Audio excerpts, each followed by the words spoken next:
Welcome, my friends, to yet another episode of WandaVision. This is episode 4, and as always, there are going to be spoilers for this episode, so do watch it before checking out this.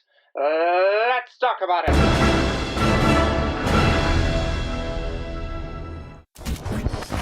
Ugh. That was weird.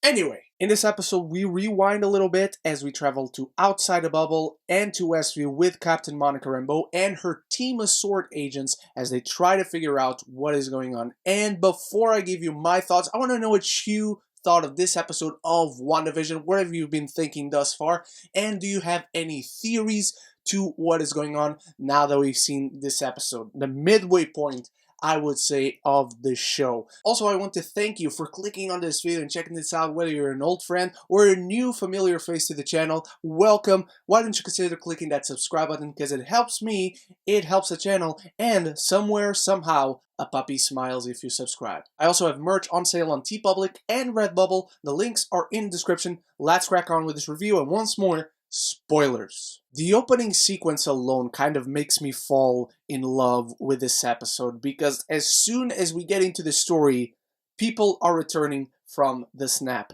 Monica Rambeau was snapped. She was in her mother's, Maria's, hospital room, and unfortunately Maria has died while Monica was snapped away from existence.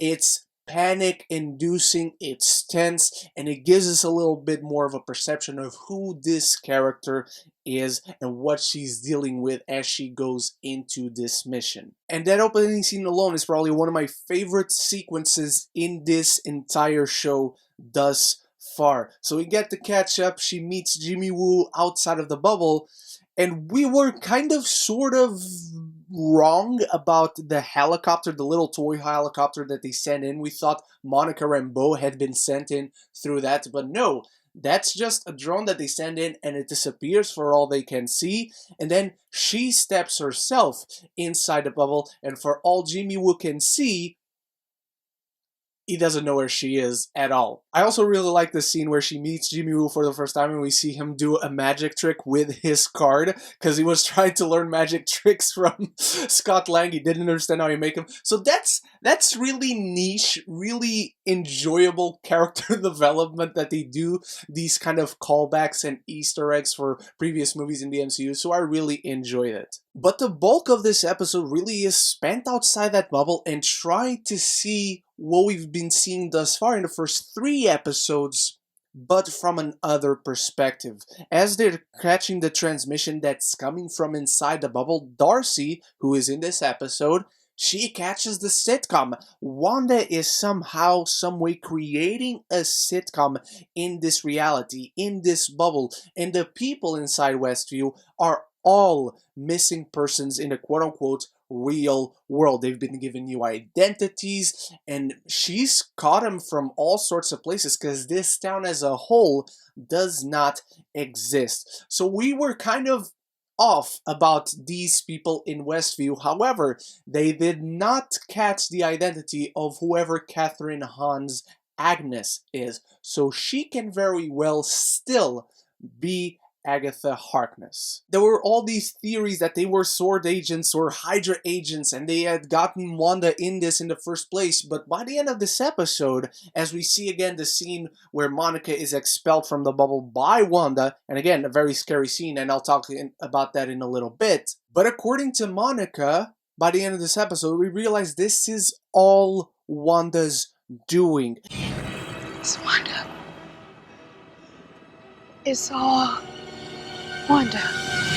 And whatever we were seeing up until now, the weird cuts that we understood was Wanda trying to control it. Now we see that that is actually how Darcy and the people outside the bubble are seeing this sitcom. There is, however, a scene where Darcy mentions CBMR. I don't remember what that stands for, but it's the sort of radiation emanating off of the bubble that they're receiving. So it's kind of like the universe created this. So you're saying the universe created a sitcom starring 2 Avengers?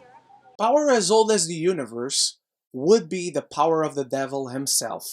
That is all I am saying. Another thing that still makes me believe Mephisto is behind this is that that dude, I believe his name was Tyler Hayward or something like that, the superior to Monica that puts her on this mission in the first place, he's not from the comics. And I got this weird vibe off of him from the very beginning. His performance even is kind of weird. And I feel like he could be Mephisto. We're all thinking on who could play Mephisto. Mephisto is the devil. He can disguise himself as anyone, as anything. And he would want to be on both sides. He would want to be inside and outside the bubble to get as many info as he wants. And if this is indeed all Wanda's doing, Mephisto is not actually involved in creating this reality, he could just be taking advantage of the situation, which is a very devilish move. And before I give my final thoughts and talk about my biggest issue with this episode, because there is kind of a big one, let's talk about the scene that we didn't see last week, but we did see this week between Monica and Wanda, because Wanda starts the interrogation. It's getting intense. She starts emanating her powers ready to strike, interrogating Geraldine or Monica, and Geraldine just doesn't answer. And so Wanda, boom, kicks her off from the house, breaks through the walls and outside of the bubble, and that's what we caught on last week's episode ending. And once again, Elizabeth Olsen plays this so freaking well. It's astonishing to get that sense of as soon as she changes her performance like a dial, the whole tone of an entire scene, the whole feel of what we're seeing changes with her. The music is also done spectacularly well. It's just fascinating to get this new perspective. We got to see the beekeeper, we get new information on basically everything we've seen thus far. We get confirmation that on the radio it was Jimmy Woo, so I was wrong, there was not Chris Evans as Captain America. I'm good with that. I also thought it could be very well Jimmy Woo, and that would make most sense, and it is him. My biggest issue with this episode, however, is really how it ends.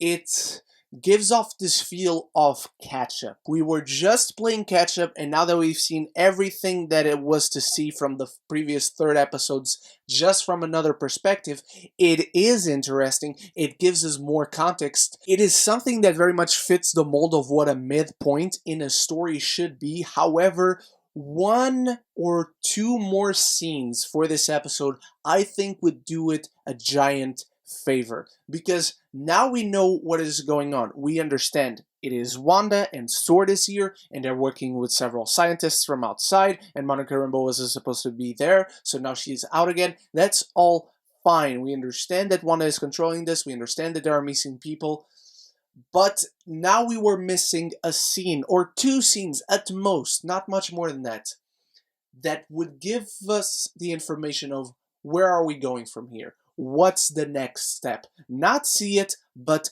prepare for it and indicate what is the next plan on the part of our characters. Whether it is from Wanda, whether it is from Sword. There is one scene, however, that comes straight off of a horror movie. As Wanda fixes the wall after sending Geraldine away, Vision comes in, and as soon as Wanda looks at him, boom, it's dead, colorless, Mind Stone taken off, Vision with his head bashed in, and it's a haunting, haunting image. I will keep insisting on this theory. This show is about Wanda's grief.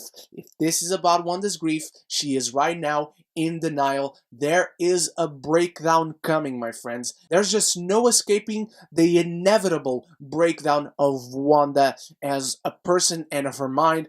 I am all the more sure right now that she is going to be, if not the villain, the antagonist of Doctor Strange 2. So those are my thoughts on WandaVision Episode 4. I want to know what you thought. Let me know in the comments below. Start the conversation. That's the most important part. And thank you so much for joining me here every single week. I have more videos coming very soon, including reviews for The Little Things, The Mauritanian, and a special Godzilla vs. Kong video very soon.